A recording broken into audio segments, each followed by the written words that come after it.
नाजरीन, इस वक्त तालीमी दर्जाबंदी के एतबार से फिनलैंड पहले नंबर पर है, जबकि सुपर पावर अमरीका 20वें नंबर पर है।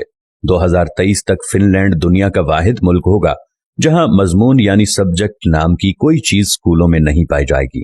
फिनलैंड का कोई भी स्कूल ज्यादा से ज्यादा 195 बच्चों पर मुश्तमिल होता है, जबकि 19 बच्चों पर एक टीचर होता है। दुनिया में सबसे लंबी ब्रेक भी फिनलैंड में ही होती है। बच्चे अपने स्कूल टाइम का 75 मिनट ब्रेक में गुजारते हैं। दूसरे नंबर पर 57 मिनट की ब्रेक न्यूयॉर्क के स्कूलों में होती है, जबकि हमारे यहाँ अगर वालिदैन को पता चल जाए कि कोई स्कूल बच्चों को पढ़ाने की बजाय इतनी लंबी ब्रेक देता है तो वो अगले दिन ही बच्चे स्कूल से निकलवा लें।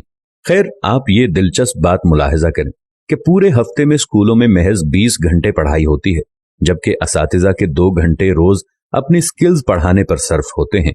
7 साल से पहले बच्चों के लिए पूरे मुल्क में कोई स्कूल नहीं है और 15 साल से पहले किसी भी किस्म का कोई बाकायदा इम्तिहान भी नहीं है। रियाजी के एक उस्ताद से पूछा गया कि आप बच्चों को क्या सिखाते हैं, तो वो मुस्कुराते हुए बोले, मैं बच्चों को खुश रहना और दूसरों को खुश रखना सिखाता हूँ, क्योंकि इस तरह वो जिंदगी के हर सवाल को बाआसानी हल कर सकते हैं। आप जापान की मिसाल ले लें।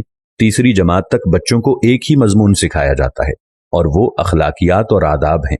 हजरत अली रज़ियल्लाहु अन्हु ने फरमाया, जिसमें अदब नहीं उसमें दीन नहीं।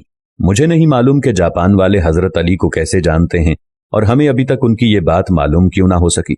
बहरहाल, इस पर अमल की जिम्मेदारी फिलहाल जापान वालों ने ली हुई है। हमारे एक दोस्त जापान गए और एयरपोर्ट पर पहुंचकर उन्होंने अपना तारुफ करवाया कि वो एक उस्ताद हैं, और फिर उनको लगा कि शायद वो जापान के वजीर आजम हैं। अशफाक अहमद साहिब मरहूम को एक दफा इटली में अदालत जाना पड़ा और उन्होंने भी अपना तारुफ करवाया कि मैं उस्ताद हूं। वो लिखते हैं कि जज समेत कोर्ट में मौजूद तमाम लोग अपनी नशिस्तों से खड़े हो गए। उस दिन मुझे मालूम हुआ कि कौमों की इज्जत का राज उस्तादों की इज्जत में है। ये है कौमों की तरक्की और उरूजो जवाल का राज। जापान में माशरती उलूम पढ़ाई नहीं जाती है, क्योंकि ये सिखाए जाने की चीज है, पढ़ाने की नहीं, और वो अपनी नस्लों को बहुत खूबी के साथ मुआशरत सिखा रहे हैं। जापान के स्कूलों में सफाई सुथराई के लिए बच्चे और असातिज़ा खुद ही एहतमाम करते हैं। सुबह 8 बजे स्कूल आने के बाद से 10 बजे तक पूरा स्कूल बच्चों और असातिज़ा समेत सफाई में मशगूल रहता है। दूसरी तरफ आप हमारा तालीमी निज़ाम मुलाहजा कीजिए, जो सिर्फ नकल और छपाई पर मुश्तमिल है। हमारे बच्चे पब्लिशर्स बन चुके हैं।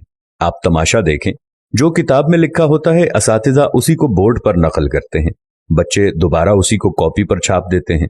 असातिज़ा इसी नकलशुदा और छपे हुए मवाद को इम्तिहान में देते हैं, खुद ही अहम सवालों पर निशानात लगवाते हैं और खुद ही पेपर बनाते हैं और खुद ही इसको चेक करके खुद नंबर भी देते हैं। बच्चे के पास या फेल होने का फैसला भी खुद ही सादिर कर देते हैं और माँ बाप इस नतीजे पर तालियां बजा बजा कर बच्चों के ज़हीन और काबिल होने के गुण गाते रहते हैं। जिनके बच्चे फेल हो जाते हैं वो इस नतीजे पर अफसोस करते रहते हैं और अपने बच्चों को कूड़ मगज और कुंद जहन का ताना देते रहते हैं। हम 13-14 साल तक बच्चों को कतार में खड़ा कर करके असेंबली करवाते हैं और वो स्कूल से फारिग होते ही कतार को तोड़कर अपना काम करवाते हैं। जो जितने बड़े स्कूल से पढ़ा होता है, कतार को रौंदते हुए सबसे पहले अपना काम करवाने का हुनर जानता है।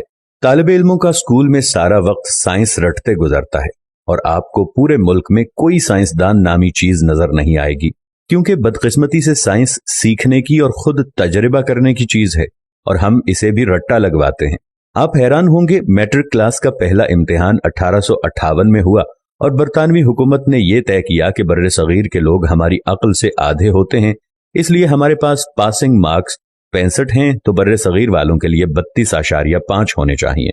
2 साल बाद 1860 में असातिज़ा की आसानी के लिए पासिंग मार्क्स 33 कर दिए गए और हम भी इन 33 नंबरों से अपने बच्चों की जहानत को तलाश करने में मसरूफ हैं। अल्लामा इकबाल रहमतुल्लाह अलैह के शेर का ये मिसरा इस तमाम सूरत हाल की सही तरह से तर्जुमानी करता नजर आता है। जो शाखे नाजुक पे आशियाना बनेगा, ना पायदार होगा।